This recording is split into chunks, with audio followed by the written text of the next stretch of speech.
저는 이순희입니다. 올해 67이죠. 남편과 함께 30년 넘게 작은 금속 공장을 운영했습니다. 새벽 5시에 일어나 공장 문을 열고 밤 10시가 넘어서야 집에 돌아오는 날들이었죠. 손은 기름때로 까맣게 변했고 허리는 점점 굽어갔습니다. 하지만 후회는 없었어요. 외아들 준호만큼은 제대로 키우고 싶었거든요. 준호가 대학에 합격했을 때 정말 기뻤습니다. 졸업 후 괜찮은 회사에 취직했을 때는 눈물이 날 정도였죠. 저희 부부가 평생 고생한 보람이 있구나 싶었습니다. 그러다 준호가 38에 결혼을 했어요. 며느리 민지는 차분하고 예의 바른 아이였습니다. 첫인상이 참 좋았죠. 어머님 잘 부탁드려요. 민지가 공손하게 인사하던 모습이 아직도 생생합니다. 저는 이 아이라면 우리 아들과 행복하게 살 거라 믿었어요. 결혼 준비를 하면서 전세 얘기가 나왔습니다. 요즘 집값이 얼마나 비싼지 아시잖아요. 준호가 모은 돈으로는 부족했죠. 고민하는 아들의 얼굴을 보니 마음이 아팠습니다. 남편과 상의 끝에 노후 자금 4억 중에서 2억을 보태주기로 했어요. 엄마, 정말 괜찮아요? 준호가 미안해하며 물었습니다. 괜찮지. 내가 잘 사는 게 우리 행복이야. 사실 2억이라는 돈이 적은 금액은 아니었어요. 하지만 아들의 새 출발을 위해서라면 기꺼이 내놓을 수 있었죠. 결혼 후 1년쯤 지났을 때였습니다. 준호에게서 전화가 왔어요.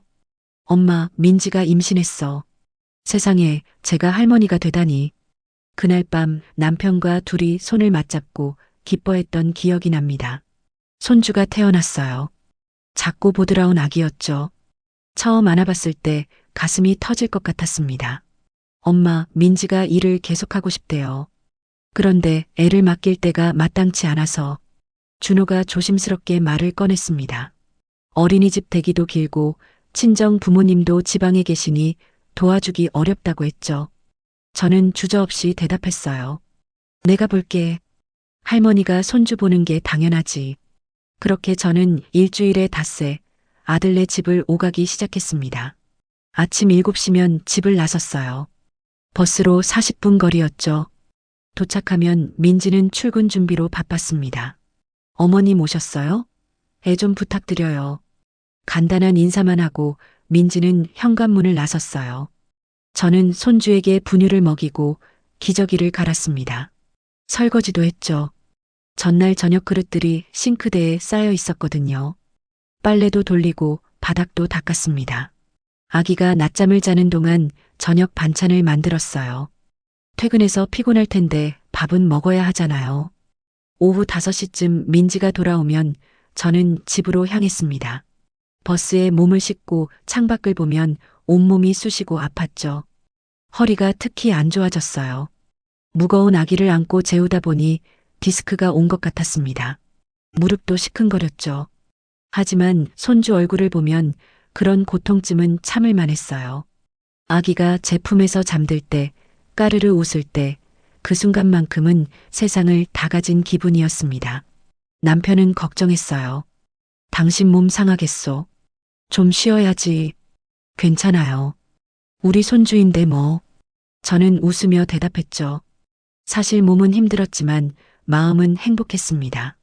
그런데 시간이 지나면서 민지의 태도가 조금씩 달라지기 시작했어요. 처음엔 미안해하고 고마워하던 민지였습니다. 가끔 간식도 사다 주고 택시비도 챙겨줬죠. 하지만 몇 달이 지나자 그런 것들이 하나둘 사라졌어요. 당연하다는 듯한 표정으로 저를 맞이했습니다. 어머님, 오늘은 좀 일찍 와주실 수 있어요? 회의가 있어서요. 어머님, 김치 떨어졌는데 담가주실 수 있죠? 부탁은 점점 늘어났습니다. 저는 거절할 수 없었어요. 며느리가 일하는 것도 중요하고 손주를 위해서라면 뭐든 할 수 있었으니까요. 명절이 다가왔습니다. 큰 상을 차리느라 새벽부터 부엌에 섰죠. 전도 부치고 나물도 무치고 갈비찜도 만들었습니다. 식사 후 설거지를 하는데 민지는 거실 소파에 앉아 핸드폰만 보고 있었어요. 준호는 텔레비전을 보고 있었죠. 저는 아무 말도 하지 않았습니다. 며느리가 평소 일하느라 피곤하겠거니 싶었어요. 하지만 속으로는 조금 서운했죠.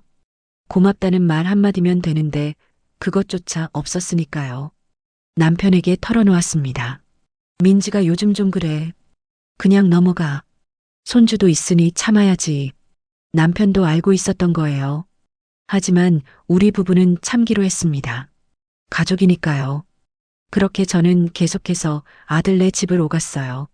손주는 날마다 자랐고 저는 그 모습을 보는 것만으로도 충분했습니다. 비록 몸은 힘들었지만 이게 할머니의 도리라고 생각했죠. 아들 내외가 편하게 일할 수 있도록 돕는 게 제 역할이라고 믿었습니다. 하지만 그때는 몰랐어요. 이 헌신이 나중에 어떤 결과를 가져올지 말이죠. 손주가 돌이 지나면서 제 일과는 더 바빠졌습니다. 아이가 걸음마를 시작하니 한시도 눈을 뗄 수가 없었죠. 이것저것 입에 넣으려 하고 계단도 기어오르려 했습니다. 하루는 잠깐 방심한 사이 아이가 넘어져서 이마를 부딪혔어요. 순간 심장이 멎는 줄 알았죠. 다행히 큰 상처는 아니었지만 민지에게 연락이 갔습니다. 퇴근 후 민지가 차갑게 말했어요. 어머님, 애 좀 잘 봐주세요. 일하다가 연락받으면 정신없어요. 제 잘못이 맞았습니다. 하지만 그렇게까지 말할 필요가 있었을까요? 미안해. 앞으로 더 조심할게. 저는 고개를 숙였죠. 그날 밤 집에 돌아와서 한참을 울었습니다. 민지의 요구는 점점 구체적으로 변했어요. 어머님, 내일은 9시까지 와주실 수 있어요? 오전에 중요한 회의가 있거든요. 어머님, 반찬 좀 만들어 오세요. 마트 갈 시간이 없어서요. 어머님, 오늘은 저녁까지 있다가 가주세요. 회식이 있어서 늦을 것 같아요. 저는 매번 알겠다고 대답했습니다. 거절할 수가 없었어요. 남편은 걱정스러운 눈빛으로 저를 바라봤죠. 당신이 며느리 가정부도 아니고 좀 쉬어야지. 괜찮아요. 조금만 더 참으면 애가 어린이집 갈 거예요. 저는 그렇게 스스로를 위로했습니다. 어느 날 제가 정기검진을 받아야 하는 날이었어요. 일주일 전부터 민지에게 말해뒀죠. 민지야, 다음 주 화요일에 병원 가야 해서 못 갈 것 같아. 네, 알겠어요. 민지는 그렇게 대답했습니다. 저는 안심하고 병원 예약을 잡았어요. 그런데 화요일 아침이었습니다. 민지에게서 전화가 왔죠. 어머님, 오늘 꼭 회사 가야 하는데요. 어떡해요? 민지야, 내가 일주일 전에 말했잖아. 병원 예약 잡아놨어. 그래도 어머님이 안 오시면 저는 회사를 못 가는데요. 민지의 목소리에는 짜증이 묻어 있었습니다. 하루만 쉬면 안 될까? 연차 쓰던가. 어머님도 참. 제가 왜 연차를 써야 돼요? 병원은 다음에 가시면 되잖아요. 순간 말문이 막혔어요. 제 건강보다 민지의 회사가 더 중요하다는 말처럼 들렸습니다. 결국 저는 병원 예약을 취소했죠. 민지네 집으로 향하는 버스 안에서 창밖을 보며 눈물을 흘렸습니다. 이게 맞는 건가 싶었어요. 명절이 다가왔습니다. 추석이었죠. 저는 사흘 전부터 장을 보고 음식을 준비했어요. 전도 부치고 나물도 삶고 탕국도 끓였습니다. 명절 당일 아침 일찍 아들네 집으로 갔죠. 상을 차리고 차례를 지냈습니다. 식사를 마친 후였어요. 설거지를 하는데 민지는 소파에 앉아 핸드폰을 보고 있었습니다. 준호도 텔레비전을 켜고 누워 있었죠. 민지야, 설거지 같이 할까? 제가 조심스럽게 물었습니다. 어머님, 저 좀 쉬게 해주세요. 평소에도 일하느라 힘든데요. 민지는 눈도 마주치지 않고 대답했어요. 저는 더 이상 말을 꺼내지 못했습니다.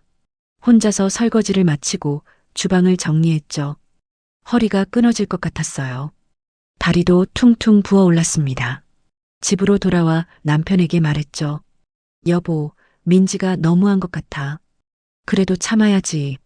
우리 손주 때문에라도. 남편도 힘들어 보였습니다. 하지만 우리는 참는 것 말고는 방법이 없었어요. 민지의 친구들이 집에 놀러 왔던 날이 있었습니다. 저는 그날도 어김없이 아들네 집에 가 있었죠. 손주를 돌보고 있었습니다. 친구들이 오자 민지가 말했어요. 애들아, 우리 시어머니 짱이야. 맨날 애 봐주셔. 친구들이 부러워하는 표정을 지었습니다. 와, 너 진짜 복 받았다. 요즘 애 봐주는 시어머니가 어디 있어? 맞아. 우리 엄마는 멀리 살아서 도움도 못 받는데. 민지는 뿌듯한 표정이었어요. 마치 자신이 대단한 것을 가진 사람처럼 말이죠. 하지만 제게는 고맙다는 말 한마디 없었습니다. 그저 자랑거리로만 여기는 것 같았어요. 그날 저는 손주를 재우고 조용히 집을 나왔습니다. 민지와 친구들의 웃음소리가 뒤에서 들려왔죠. 버스를 타고 가면서 생각했어요. 나는 대체 뭘 하고 있는 걸까? 어느 날 준호가 집에 왔습니다. 오랜만에 아들 얼굴을 제대로 본 날이었죠. 준호야, 요즘 민지가 엄마한테 좀 그런 것 같아. 저는 용기를 내서 말했습니다. 엄마, 민지도 일하느라 힘들어요. 이해 좀 해주세요. 준호는 아내 편만 들었어요. 엄마도 알잖아요. 민지 회사 일이 얼마나 바쁜지. 그래도 기본적인 예의는 지켜야 하는 거 아니니? 엄마가 너무 예민하신 거 아니에요? 민지가 뭘 그렇게 잘못했다고. 준호의 말에 가슴이 무너졌습니다. 제 아들마저 제 편이 아니었어요. 그날 이후로 저는 아들에게 아무 말도 하지 않기로 했습니다. 말해봤자 소용없다는 걸 알았거든요. 민지의 태도는 갈수록 당당해졌어요. 어머님, 오늘 좀 일찍 와주세요. 어머님, 이번 주말에도 애 좀 봐주실 수 있죠? 어머님, 밑반찬 좀 만들어 오세요. 이제는 부탁이 아니라 명령처럼 들렸습니다. 제가 조금이라도 힘들다는 내색을 하면 민지는 불편한 표정을 지었죠. 어머님, 그럼 제가 일을 어떻게 해요? 진짜 곤란하네요. 저는 매번 알겠다고 고개를 끄덕였습니다. 다른 선택지가 없었어요. 밤마다 남편과 둘이 앉아 한숨을 쉬었죠. 이러다 당신 몸 망가지겠소. 그래도 손주가 있잖아요. 조금만 더 참아요. 저는 그렇게 스스로를 다독였습니다. 하지만 마음 한구석에는 서운함이 쌓여가고 있었어요. 이게 정말 맞는 건지, 저는 대체 왜 이렇게 살아야 하는지, 그런 생각들이 머릿속을 맴돌았습니다. 그렇게 2년이 흘렀습니다. 손주는 무럭무럭 자랐고, 저는 여전히 일주일에 닷새를 아들네 집에서 보냈어요. 제 몸은 점점 망가져갔죠. 허리는 조금만 오래 서 있어도 통증이 왔고, 무릎은 계단을 오르내릴 때마다 삐걱거렸습니다. 병원에 가고 싶었지만 민지 눈치가 보여서 참았어요. 진통제로 버텼죠. 어느 주말이었습니다. 민지에게서 전화가 왔어요. 어머님, 이번 주말에 저희 친정 식구들이 우리 집에 온대요. 그래. 그럼 내가 뭘 준비해야 할까? 아니에요. 어머님은 그냥 오시기만 하면 돼요. 민지의 말투가 평소보다 밝았습니다. 저는 별 생각 없이 알겠다고 대답했죠. 토요일 아침 저는 반찬을 몇 가지 만들어서 들고 갔어요. 빈손으로 갈 수는 없었으니까요. 현관문을 열고 들어서자 거실에 사람들이 모여 있었습니다. 민지 어머니, 민지 언니 부부, 그리고 민지 남동생까지 모두 6명이었죠. 안녕하세요. 사돈. 안사돈이 반갑게 인사했습니다. 저도 웃으며 인사를 받았어요. 어머, 사돈께서 반찬까지 만들어 오셨네요. 아니에요. 별것 아니에요. 저는 주방에 반찬을 놓고 거실로 나왔습니다. 손주가 제게 달려와 안겼죠. 할머니. 그 목소리에 하루 피로가 다 풀리는 기분이었어요. 민지가 음식을 차리기 시작했습니다. 저는 당연히 도와야 한다고 생각했죠. 민지야, 내가 도와줄게. 괜찮아요, 어머님. 민지는 그렇게 말했지만 저는 주방으로 들어갔어요. 그릇을 꺼내고 음식을 담기 시작했습니다. 식사가 시작됐습니다. 모두들 즐겁게 이야기를 나누고 있었죠. 저는 손주 옆에 앉아 밥을 먹여주고 있었어요. 아이가 혼자 먹으면 온 사방에 흘리니까요. 민지 어머니가 말했습니다. 사돈, 고생이 많으시겠어요. 맨날 애 봐주신다면서요? 아니에요. 손주 보는 게 무슨 고생이에요. 저는 웃으며 대답했죠. 사실 힘들었지만 티를 낼 수는 없었습니다. 우리 민지 엄마 덕분에 직장 다니는 거예요. 진짜 복 받았어요. 민지 언니가 거들었습니다. 맞아요. 요즘에 봐주는 시어머니 없는데 복 받았네. 민지가 웃으며 말했죠. 맞아요. 어머님이 안 계시면 저 진짜 큰일 날 뻔했어요. 저는 아무 말도 하지 못했습니다. 그저 손주 입에 밥을 떠넣을 뿐이었죠. 식사가 끝났어요. 그릇들이 식탁 위에 쌓였습니다. 모두들 거실 소파로 자리를 옮겼죠. 커피를 마시며 이야기를 나눴습니다. 저는 당연히 설거지를 해야겠다고 생각했어요. 일어서려는데 민지가 말했습니다. 어머님 오셨으면 설거지 좀 해주세요. 순간 귀를 의심했습니다. 오셨으면 설거지를 하라니. 주변 사람들도 그 말을 들었을 텐데 아무도 뭐라 하지 않았어요. 그래, 내가 할게. 저는 떨리는 목소리로 대답하고 주방으로 갔습니다. 가슴이 답답했죠. 설거지를 하면서 눈물이 났어요. 하지만 참았습니다. 울 수 없었어요. 그릇을 씻는 내내 거실에서 웃음소리가 들려왔습니다. 민지 가족들은 즐거운 시간을 보내고 있었죠. 저는 그저 설거지하는 사람일 뿐이었어요. 설거지를 마치고 나오는데 바닥에 과자 부스러기가 떨어져 있었습니다. 안사돈이 말했죠. 아이고, 바닥이 지저분하네. 그러자 민지가 저를 보며 말했습니다. 어머님, 청소도 좀 해주세요. 청소나 해라는 말이었습니다. 그 순간 온몸이 굳었어요. 귓속이 웅웅거렸죠. 민지는 저를 손님도 아니고 며느리도 아닌 그저 일하는 사람으로 보고 있었습니다. 그것도 자기 친정 식구들 앞에서요. 제 손이 떨렸어요. 하지만 아무 말도 할 수 없었습니다. 안사돈은 미안한 기색도 없이 그저 고개를 끄덕였죠. 사돈 참 부지런하시네. 민지 언니가 웃으며 거들었어요. 언니 진짜 편하겠다. 시어머니 계시면 가사 도우미 돈도 아끼고. 저는 빗자루를 들고 바닥을 쓸었습니다. 눈앞이 흐릿했어요. 준호는 옆방에서 손주와 놀고 있었습니다. 이 상황을 보고도 아무 말이 없었죠. 제가 청소를 마치자 민지가 말했어요. 어머님, 화장실도 좀 닦아주세요. 사람들 많이 와서 더러워졌거든요. 저는 대답조차 하지 못했습니다. 그저 화장실로 들어가 변기를 닫고 바닥을 닦았어요. 거울에 비친 제 모습이 보였습니다. 초라하고 비참했죠.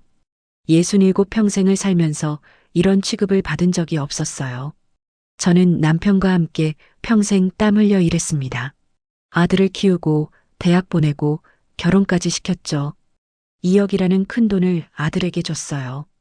그리고 2년 동안 손주를 키우며 집안일까지 도맡아 했습니다.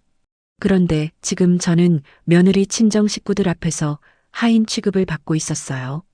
화장실 청소를 마치고 나왔습니다. 모두들 여전히 즐겁게 이야기하고 있었죠. 저는 가방을 들었어요. 그럼 나는 갈게. 네, 어머님. 조심히 가세요. 민지는 눈도 마주치지 않고 대답했습니다. 배웅도 하지 않았어요. 현관문을 나서는데 뒤에서 민지 언니의 목소리가 들렸습니다. 언니 진짜 편하겠어. 시어머니가 다 해주잖아. 그러니까 나도 저런 시어머니 만났으면 좋겠다. 민지와 친정 식구들의 웃음소리가 들렸죠. 저는 비틀거리며 엘리베이터를 탔습니다. 문이 닫히자 주저앉고 싶었어요. 버스 정류장까지 걸어가는 동안 눈물이 멈추지 않았습니다. 버스에 올라 창밖을 보며 생각했죠. 저는 대체 뭘 잘못한 걸까? 왜 이런 대접을 받아야 하는 걸까? 2억을 주고 2년 동안 손주를 키워주고 집안일을 도맡아 했는데 그 대가가 이렇게 하인 취급을 받는 것일까요? 집에 도착했습니다. 남편이 저를 보더니 깜짝 놀랐어요. 여보, 왜 그래요? 무슨 일 있어요? 저는 남편 품에 안겨 엉엉 울었습니다. 그날의 일을 하나하나 이야기했죠. 남편의 얼굴이 굳어졌어요. 당장 그만둬요.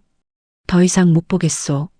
하지만 손주고 뭐고 없어요. 당신이 그렇게 살 수는 없소. 남편도 눈시울이 붉어졌습니다. 그날 밤 저는 잠을 이루지 못했어요. 천장만 멍하니 바라봤죠. 이제 더 이상 참을 수 없다는 생각이 들었습니다. 다음 날 아침 눈을 떴지만 일어나고 싶지 않았습니다. 몸이 천근만근 무거웠어요. 마음은 더 무겁고요. 남편이 아침을 차려줬어요. 평소와 달리 말없이 식탁에 앉아 저를 바라봤죠. 여보, 결심했어요. 남편이 조용히 말했습니다. 더 이상 못 가요. 당신이 그렇게 사는 걸 볼 수가 없소. 저도 알아요. 어젯밤 내내 생각했어요. 저는 밥숟가락을 내려놓았습니다. 식사가 목으로 넘어가지 않았거든요. 이제 그만하려고요. 더는 못하겠어요. 그 말을 하니 눈물이 또 났습니다. 하지만 이번엔 슬픔만은 아니었어요. 뭔가 결심이 선 듯한 그런 느낌이었죠. 오전 내내 집에 있었습니다. 평소 같으면 벌써 아들네 집에 도착했을 시간이었어요. 핸드폰이 울렸습니다. 민지였죠. 어머님, 언제 오세요? 저 출근해야 하는데요. 전화를 받지 않았어요. 받을 자신이 없었습니다. 다시 전화가 왔습니다. 또 받지 않았죠. 문자가 왔어요. 어머님, 전화 좀 받으세요. 애는 누가 봐요? 저는 핸드폰을 식탁 위에 내려놓았습니다. 보고 싶지 않았어요. 남편이 제 손을 줬죠. 잘하고 있는 거요. 이제 당신 인생 사세요. 오후가 되자 준호에게서 전화가 왔습니다. 이번엔 받았어요. 엄마, 왜 민지 전화를 안 받아요? 무슨 일이에요? 준호야, 엄마 이제 못 가. 네. 갑자기 왜 그러세요? 준호의 목소리에 당황한 기색이 역력했습니다. 엄마가 어제 무슨 일을 당했는지 알아? 내 아내가 엄마를 어떻게 대했는지 알기나 해? 제 목소리가 떨렸어요. 무슨 일인데요? 민지가 뭘 잘못했어요? 내 아내는 엄마한테 청소나 하라고 했어. 친정 식구들 앞에서. 엄마, 그게 너도 봤잖아. 옆방에 있었으면서 왜 아무 말도 안 했니? 준호는 한동안 말이 없었습니다. 엄마, 민지도 스트레스 받아서 그런 거예요. 이해 좀 해주세요. 그 말을 듣는 순간 가슴이 무너졌어요. 제 아들은 끝까지 아내 편만 들고 있었습니다. 이해하라고? 엄마가 2년 동안 뭘 했는데 이해를 해? 엄마, 진정하세요. 진정하라고? 너희 전세금 2억 누가 줬니? 2년 동안 손주 누가 키웠어? 제 목소리가 커졌습니다. 참았던 감정이 터져나왔죠. 엄마, 그건 감사하게 생각하고 있어요. 하지만 뭐? 그래서 엄마를 하인처럼 대해도 되는 거니? 아니에요. 그런 뜻이 아니라. 준호야, 엄마는 이제 못 가. 너희끼리 알아서 해. 저는 전화를 끊어버렸습니다. 핸드폰을 꺼버리고 싶었지만 참았어요. 남편과도 연락해야 하니까요. 저녁 때 민지에게서 문자가 또 왔습니다. 어머님, 애는 누가 봐요? 무책임하시네요. 무책임하다니. 그 단어가 제 심장을 찔렀습니다. 2년 동안 제가 한 일들이 주마등처럼 스쳐 지나갔어요. 새벽같이 일어나 버스를 탔던 날들, 아픈 허리를 부여잡고 손주를 안았던 순간들, 설거지하고 빨래하고 청소했던 시간들. 그게 다 무책임한 행동이었을까요? 저는 문자를 보냈습니다. 나는 내 가정부가 아니다. 앞으로 내 삶을 살겠다. 손이 떨렸지만 전송 버튼을 눌렀어요. 보내고 나니 후련하면서도 무서웠습니다. 이제 정말 돌이킬 수 없겠죠. 밤이 되었어요. 준호에게서 전화가 또 왔습니다. 엄마, 제발 다시 생각해 주세요. 민지가 미안하대요. 미안하다고? 그래서 앞으로 조심하겠대요. 엄마, 제발이요. 이제 와서 미안하다고 하면 뭐해. 이미 늦었어. 그래도 엄마, 손주 생각 좀 해주세요. 손주 이야기가 나오자 마음이 흔들렸어요. 사랑하는 손주였습니다. 제 삶의 기쁨이었죠. 하지만 이번엔 흔들리면 안 됐어요. 손주는 너희가 키워. 부모잖아. 엄마, 그게 어디 쉬운 일이에요? 나도 너 키울 때 쉽지 않았어. 근데 해냈잖아. 저는 단호하게 말했습니다. 이제 너희가 할 차례야. 엄마는 이제 내 인생 살 거야. 전화를 끊었어요. 가슴이 먹먹했습니다. 남편이 제 어깨를 감싸 안아줬죠. 잘했어요. 이제 우리 인생 삽시다. 며칠이 지났습니다. 민지에게서 연락이 계속 왔어요.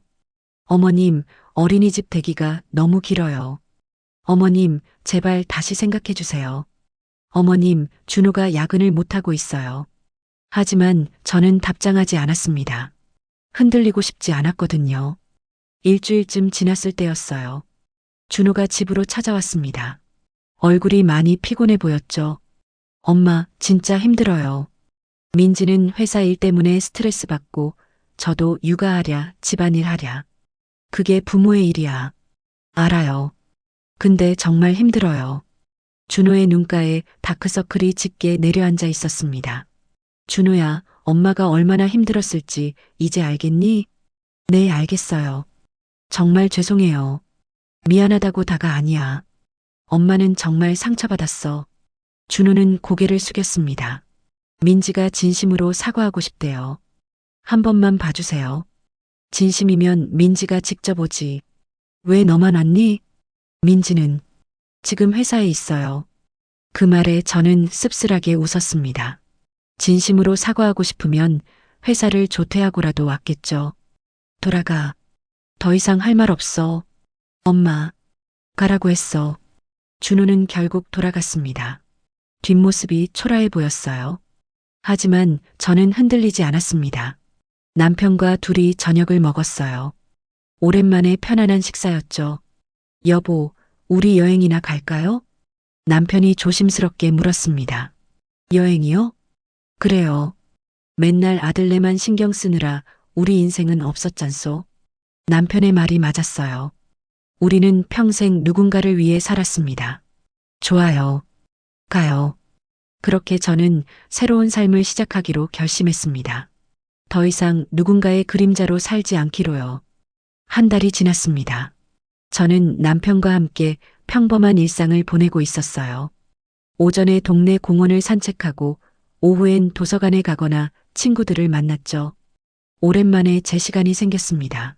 이렇게 여유로운 삶이 낯설게 느껴졌어요.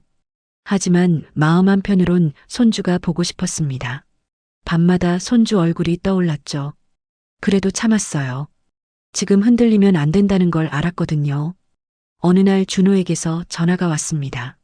엄마, 다음 달에 전세 재계약해야 하는데요. 그래. 그럼 계약하면 되지. 문제가 있어요. 집주인이 전세금을 올려달래요. 준호의 목소리가 심각했습니다. 얼마나 올려달래? 2억에서 3억으로요. 1억이나 올린다는 얘기였어요. 준호야, 그건 너희가 알아서 해야지. 엄마, 저희한테 그런 돈이 어딨어요? 준호의 목소리에 절박함이 묻어 있었습니다. 그럼 대출을 받든지 해. 대출 한도가 다 찼어요. 더 이상 못 받아요. 저는 준호가 왜 전화했는지 알 수 있었습니다. 그래서 엄마한테 돈 빌리려고 전화한 거니? 엄마, 정말 급해요. 1억만 빌려주세요. 1억이라는 돈이 적은 금액은 아니었어요. 저희 노후 자금의 4분의 1이었죠. 준호야, 엄마는 이미 너희한테 2억을 줬어. 알아요. 근데 이번엔 빌리는 거예요. 꼭 갚을게요. 언제 갚을 건데? 너희 형편에 1억을 갚을 수 있겠니? 준호는 대답하지 못했습니다. 엄마, 그럼 저희 어떡해요? 이사를 가야 하는데. 이사 가면 되잖아. 더 싼 데로. 엄마, 그게 쉬운 일이 아니에요. 애도 있는데. 저는 한숨을 쉬었어요. 준호야, 엄마 말 잘 들어. 돈은 못 빌려줘. 엄마, 대신 조건이 있어. 민지가 진심으로 사과하면 생각해 볼게. 진심으로요? 그래. 직접 와서 무릎 꿇고 사과해. 그럼 생각해 보마. 준호는 한참을 말이 없었습니다. 알겠어요.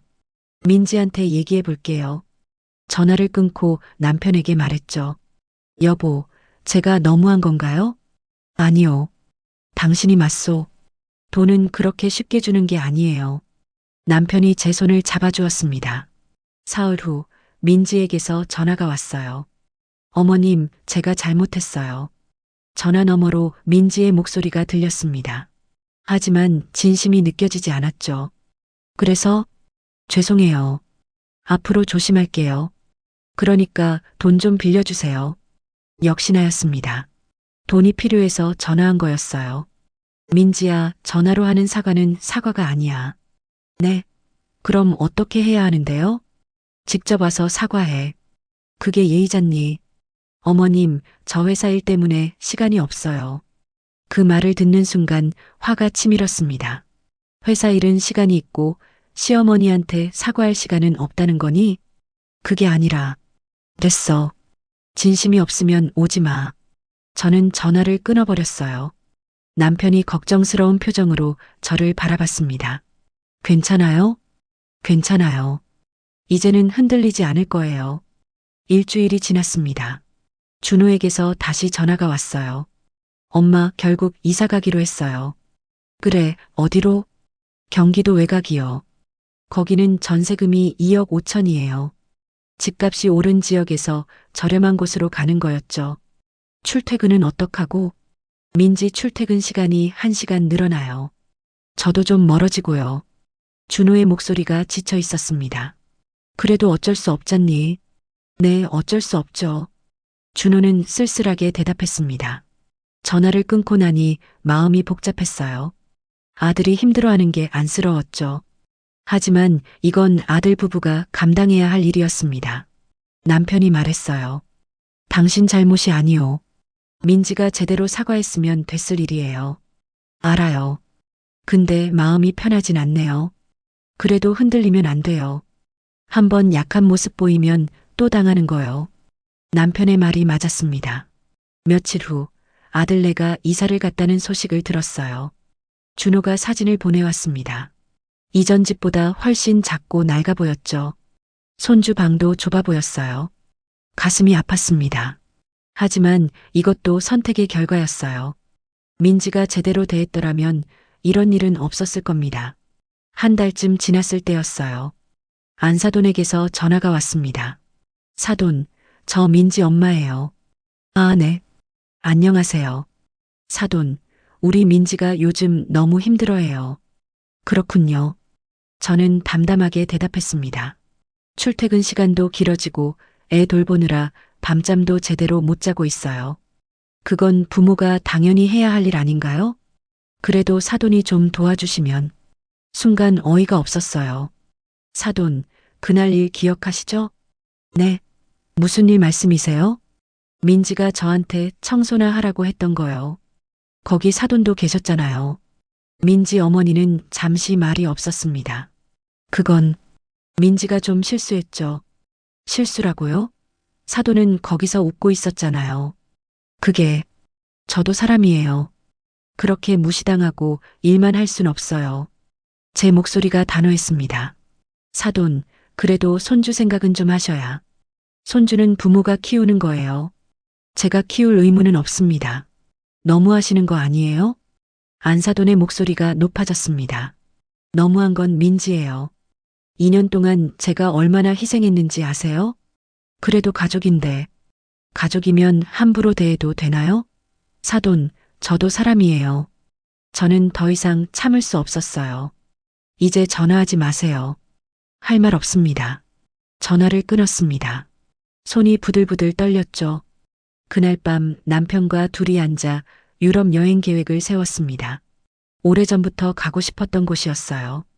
맨날 아들네만 신경 쓰느라 미뤄왔던 여행이었죠. 여보, 한 달 정도 다녀올까요? 좋소. 우리 인생 좀 즐깁시다. 남편의 얼굴에 오랜만에 환한 미소가 번졌습니다. 저도 웃었어요. 이제 정말 제 인생을 살기로 결심했습니다.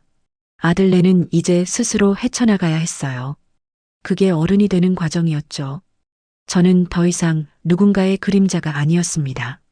이순이라는 한 사람으로 살아갈 거예요. 그렇게 저는 새로운 삶을 향해 한 걸음씩 나아가기 시작했습니다. 유럽 여행을 예약했습니다. 한 달간의 긴 여행이었어요. 프랑스, 이탈리아, 스위스를 돌아보기로 했죠. 남편과 둘이 짐을 싸면서 설렜습니다. 결혼한 이후 처음으로 이렇게 긴 여행을 가는 거였어요. 여보, 정말 가도 될까요? 왜요? 지금 안 가면 언제 가겠소? 남편이 웃으며 말했습니다. 맞는 말이었죠. 출국 전날이었어요. 준호에게 연락했습니다. 준호야, 엄마 한 달 동안 여행 간다. 네? 여행이요? 응, 아빠랑 유럽 갈 거야. 엄마, 그런데 연락은 되죠? 응급 상황 아니면 전화하지 마. 엄마도 내 인생 좀 살아야지. 준호는 한참 말이 없었습니다. 알겠어요. 잘 다녀오세요. 다음 날 공항으로 향했어요. 가슴이 두근거렸습니다. 비행기에 올라 남편과 손을 잡았죠. 새로운 시작 같았어요. 여행은 정말 아름다웠습니다. 파리의 에펠탑 앞에서 사진도 찍고 이탈리아에서 맛있는 파스타도 먹었어요. 스위스의 설산을 보며 감탄했죠. 오랜만에 제 자신을 위한 시간이었습니다. 누군가를 돌보지 않아도 되고 눈치 보지 않아도 됐어요. 남편도 정말 행복해 보였습니다. 여보, 이렇게 사는 게 맞는 거였소? 그러게요. 우리 왜 이제야 이런 걸 했을까요? 매일 밤 호텔에서 그날 찍은 사진들을 보며 웃었어요. 제 얼굴이 예전보다 밝아 보였습니다. 주름이 있어도 행복해 보였죠. 사진 몇 장을 SNS에 올렸습니다. 친구들이 부러워하는 댓글을 달았어요. 순이야, 정말 멋지다. 나도 남편이랑 여행 가고 싶다. 그 댓글들을 보며 뿌듯했습니다. 여행을 마치고 집으로 돌아왔어요. 한 달 만에 보는 집이었죠. 집은 그대로였지만 제 마음은 많이 달라져 있었습니다. 며칠 후 준호에게서 전화가 왔어요. 엄마, 잘 다녀오셨어요? 응, 정말 좋았어. 그거 다행이네요. 준호의 목소리가 힘이 없었습니다. 무슨 일 있니? 아니에요. 그냥 요즘 좀 힘들어서요. 왜? 민지랑 자꾸 싸워요. 애 때문에, 집안일 때문에. 준호가 한숨을 쉬었습니다. 그래도 너희가 해결해야지. 네, 알아요. 전화를 끊고 나니 조금 안쓰러웠어요. 하지만 이제 흔들리지 않기로 했죠. 일주일쯤 지났을 때였습니다. 현관 초인종이 울렸어요. 누구인가 싶어 문을 열었죠. 민지였습니다. 그리고 준호와 손주도 함께 있었어요. 민지의 얼굴은 많이 야위어 있었습니다. 눈가에 다크서클이 짙었죠. 어머님, 민지가 떨리는 목소리로 말했습니다. 왜 왔니? 어머님께 사과드리러 왔어요. 민지는 그 자리에서 무릎을 꿇었어요. 깜짝 놀랐습니다. 예상하지 못한 일이었죠. 민지야, 일어나. 아니에요. 정말 죄송해요, 어머님. 민지의 눈에서 눈물이 흘러내렸습니다. 제가 정말 잘못했어요. 어머님을 너무 함부로 대했어요. 민지의 목소리가 떨렸어요. 이번엔 진심이 느껴졌습니다. 그날 일, 정말 죄송해요. 제가 미쳤었어요. 민지야, 어머님이 얼마나 고생하셨는지 이제야 알겠어요. 민지는 계속 울고 있었습니다. 준호도 옆에서 무릎을 꿇었어요. 엄마, 저도 잘못했어요. 제가 엄마를 지켜드렸어야 했는데. 손주가 제게 다가와 안겼습니다. 할머니, 그 작은 목소리에 제 마음이 흔들렸어요. 들어와. 무릎 꿇고 있지 말고. 저는 문을 활짝 열었습니다. 거실로 들어온 민지는 계속 눈물을 닦고 있었어요. 어머님, 정말 죄송해요. 변명의 여지가 없어요. 민지야, 진정하고 얘기해. 저는 물 한 잔을 건넸습니다. 민지가 물을 마시고 말을 이었어요.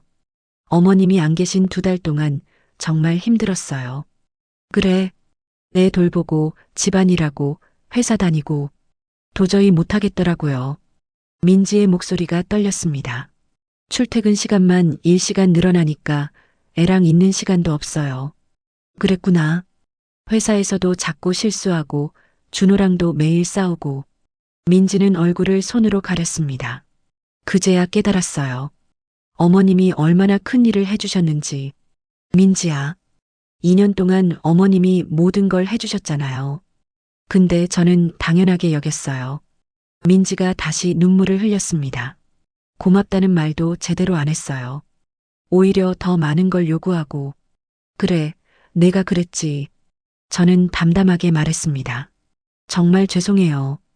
어머님을 하인처럼 대한 것도, 친정 식구들 앞에서 모욕을 준 것도. 민지는 고개를 들지 못했어요. 제가 정말 철이 없었어요. 어머님이 당연히 해주시는 줄 알았어요. 민지야, 세상에 당연한 건 없어. 네, 이제 알아요. 너무 늦게 깨달았어요. 민지의 친정 어머니한테서 전화가 왔던 일도 떠올랐습니다. 민지야, 안사돈도 아시니? 네, 엄마한테 혼났어요. 어머님께 너무했다고. 그래, 엄마가 그러더라고요. 제가 어머님 입장이었으면 진작 나갔을 거래요. 민지의 친정 어머니도 뒤늦게 깨달은 모양이었어요. 준호가 말했습니다. 엄마, 정말 죄송해요. 제가 제대로 못했어요. 준호야, 너도 알아야 해. 아내를 사랑하는 것과 엄마를 지키는 건 다른 거야. 네, 이제 알겠어요. 손주가 제 무릎에 앉았습니다. 작고 따뜻했죠. 그 순간 눈물이 났어요. 보고 싶었던 손주였습니다. 어머님, 용서해 주세요. 제발. 민지가 다시 울먹였습니다. 저는 한참을 생각했어요. 정말 용서할 수 있을까? 하지만 민지의 눈빛이 달라져 있었습니다. 진심으로 반성하고 있었어요. 민지야, 내가 한 가지만 말할게. 네, 어머님. 나는 이제 가끔 손주 보러 가는 할머니로만 살 거야. 민지가 고개를 들었습니다. 더 이상 매일 가서 돌봐주고 집안일 해주는 건 못해. 당연하죠, 어머님. 주 1회, 그것도 내가 가고 싶을 때만 갈 거야. 네, 어머님.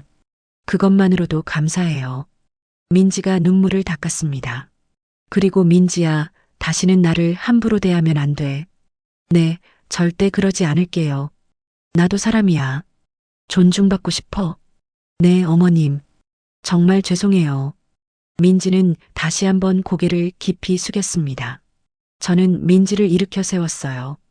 이제 일어나. 앞으로 잘하면 돼. 감사합니다, 어머님. 그날 저녁 우리는 함께 식사를 했습니다. 오랜만에 보는 손주와 아들이었죠. 하지만 예전과는 달랐어요. 이제 저는 선을 그었고 그들도 그걸 알고 있었습니다. 민지는 설거지를 도맡아 했어요. 제가 거들려고 하자 손사래를 쳤죠. 어머님, 앉아 계세요. 제가 할게요. 그 모습을 보며 생각했습니다.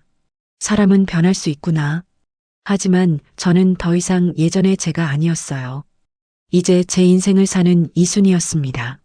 그날 이후 모든 게 달라졌습니다. 저는 약속대로 주 1회만 손주를 보러 갔어요. 그것도 제가 가고 싶을 때만요. 민지는 달라져 있었습니다. 제가 방문하면 현관까지 나와서 맞이했죠. 어머님 오셨어요. 들어오세요. 예전의 명령조는 온데간데 없었어요. 민지야, 손주 어디 있니? 방에서 놀고 있어요. 제가 불러올게요. 민지가 직접 손주를 데려왔습니다. 손주가 제게 달려와 안겼어요. 할머니, 그 목소리를 들으니 가슴이 따뜻해졌습니다. 우리 강아지, 할머니 보고 싶었어? 응. 손주와 한참을 놀았어요. 블록도 쌓고 그림책도 읽어줬죠. 예전처럼 집안일을 하지는 않았습니다. 그냥 손주하고만 시간을 보냈어요. 점심시간이 되자 민지가 말했습니다. 어머님, 식사하고 가세요. 제가 준비했어요. 그래, 고마워. 식탁에는 정성스럽게 차린 음식들이 놓여 있었어요. 민지야, 내가 다 만들었니? 네, 어머님. 맛있게 드세요. 예전에는 제가 해준 음식만 먹었는데 이제는 민지가 직접 준비하고 있었습니다. 식사를 마치고 설거지를 하려는데 민지가 말렸어요. 어머님, 제가 할게요. 앉아 계세요. 괜찮아. 내가 도와줄게. 아니에요. 어머님은 손주만 봐주세요. 민지는 단호했습니다. 저를 일하게 하지 않으려는 거였죠. 오후 4시쯤 저는 집으로 돌아왔어요. 준호가 배웅해줬습니다. 엄마, 조심히 가세요. 다음 주에도 오실 거죠? 그래, 올게. 버스를 타고 집으로 가는 길이었습니다. 예전과는 다른 기분이었어요. 피곤하지 않았습니다. 마음도 편했죠. 이제는 할머니로서 손주를 보러 가는 거였어요. 가정부가 아니라요. 집에 도착하니 남편이 기다리고 있었습니다. 어떻게 됐소? 좋았어요. 민지가 많이 달라졌더라고요. 그래요? 다행이군. 남편도 안심하는 표이었습니다. 여보, 우리 내일 등산 갈까요? 좋소. 날씨도 좋은데 가야죠. 우리는 요즘 등산을 자주 다녔어요. 건강도 챙기고 함께 시간도 보낼 수 있었죠. 한 달쯤 지났을 때였습니다. 민지가 육아휴직을 신청했다는 소식을 들었어요. 어머님, 제가 1년 동안 육아휴직 들어갔어요. 그래, 잘 생각했어. 네, 애랑 제대로 시간을 보내고 싶어요. 민지의 목소리에 결연함이 묻어 있었습니다. 어머님 없이 애를 키우려면 제가 직접 해야 한다는 걸 깨달았어요. 그래, 잘했어. 육아휴직을 하면서 민지는 많이 배웠다고 했습니다. 아이와 보내는 시간이 얼마나 소중한지, 집안일이 얼마나 힘든지요. 어머님, 제가 정말 철없었어요. 어느 날 민지가 제게 말했습니다. 2년 동안 어머님이 이 모든 걸 혼자 하셨잖아요. 이제라도 알았으면 됐어. 정말 죄송해요. 그리고 감사해요. 민지의 눈에 진심이 담겨 있었습니다. 준호도 달라졌어요. 회사에서 일찍 퇴근해서 육아를 도왔습니다. 주말이면 아이와 공원에 가곤 했죠. 엄마, 요즘 애랑 있는 시간이 행복해요. 그래, 다행이다. 예전엔 민지한테 다 맡기고 저는 일만 했는데 그게 잘못이었어요. 준호도 많이 성장한 것 같았습니다. 명절이 다가왔어요. 추석이었죠. 저는 간단히 음식만 몇 가지 준비했습니다. 예전처럼 3일 전부터 준비하지 않았어요. 아들네 집으로 갔습니다. 민지가 상을 차리고 있었어요. 직접 만든 음식들이었죠. 민지야, 내가 다 만들었니? 네, 어머님. 시간이 좀 걸렸지만 해봤어요. 음식 솜씨가 예전보다 많이 늘었더군요. 차례를 지내고 식사를 했습니다. 이번엔 민지가 설거지를 도맡아 했어요. 준호도 함께 거들었죠. 저는 거실에서 손주와 놀고 있었습니다. 할머니, 같이 놀자. 그래, 뭐하고 놀까? 이게 할머니의 역할이었어요. 손주와 즐거운 시간을 보내는 것. 일하는 사람이 아니라 사랑을 주는 할머니요. 저녁이 되어 집으로 돌아가려 하는데 민지가 택시를 불러줬습니다. 어머님, 택시 타고 가세요. 괜찮아. 버스 타고 갈게. 아니에요. 편하게 가세요. 민지가 택시비까지 챙겨줬습니다. 집으로 가는 택시 안에서 창밖을 바라봤어요. 많은 게 변했습니다. 민지도, 준호도, 그리고 저도요. 남편과 저는 요즘 정말 행복했습니다. 오전엔 공원을 산책하고 오후엔 친구들을 만나거나 영화를 봤어요. 가끔 여행도 다녔죠. 제주도도 가고 부산도 갔습니다. 여보, 행복해요? 어느 날 남편이 물었습니다. 네, 정말 행복해요. 나도요. 이렇게 사는 게 맞는 거였소? 우리는 손을 맞잡았습니다. 손주가 4살이 되던 해 유치원에 들어갔어요. 민지도 직장에 복귀했습니다. 하지만 이번엔 달랐어요. 제게 도움을 요청하지 않았죠. 어머님, 저희끼리 잘할게요. 어머님은 편하게 지내세요. 그래, 힘들면 얘기해. 네, 감사해요. 민지는 정말 달라져 있었습니다. 주변 사람들이 저에게 물었어요. 순희 씨, 요즘 손주 안 봐줘요? 일주일에 한 번만 봐요. 에이, 그럼 안 되죠. 며느리 힘든데. 저는 웃으며 대답했습니다. 그래도 전 제 인생을 살아야 해요. 아니, 손주는 할머니가 봐줘야죠. 아니에요. 손주는 부모가 키우는 거예요. 그 말에 몇몇 사람들은 이해하지 못하는 표정이었어요. 하지만 상관없었습니다. 저는 제 선택에 만족했으니까요. 민지가 가끔 제게 말했습니다. 어머님, 주변에서 어머님 이야기 많이 해요. 무슨 이야기? 어머님이 손주 안 봐주신다고, 며느리한테 차갑다고. 저는 웃었어요. 그래서 신경 쓰이세요? 아니, 전혀. 내 인생인데 뭐. 민지도 웃었습니다. 저는 어머님이 옳다고 생각해요. 제가 철없었던 거죠. 고마워, 민지야. 세월이 흘렀습니다. 손주는 초등학교에 입학했고, 민지와 준호는 안정적인 삶을 살고 있었어요. 저와 남편도 건강하게 잘 지냈습니다. 어느 날 민지가 찾아왔어요. 어머님, 이거 드시라고 가져왔어요. 손에 과일 바구니를 들고 있었죠. 고마워. 들어와서 차 한잔 하고 가. 네, 감사해요. 차를 마시며 민지가 말했습니다. 어머님, 제 친구가 있는데요. 응? 시어머니한테 맨날 애 맡기고 있대요. 당연하다는 듯이요. 그렇구나. 제가 그 친구한테 말했어요. 시어머니도 본인 인생이 있다고. 민지가 웃었습니다. 제 경험담을 얘기해 줬어요. 제가 얼마나 잘못했는지요. 잘했어. 어머님, 정말 감사해요. 제게 가르침을 주셔서 뭘 가르쳐 줬다고.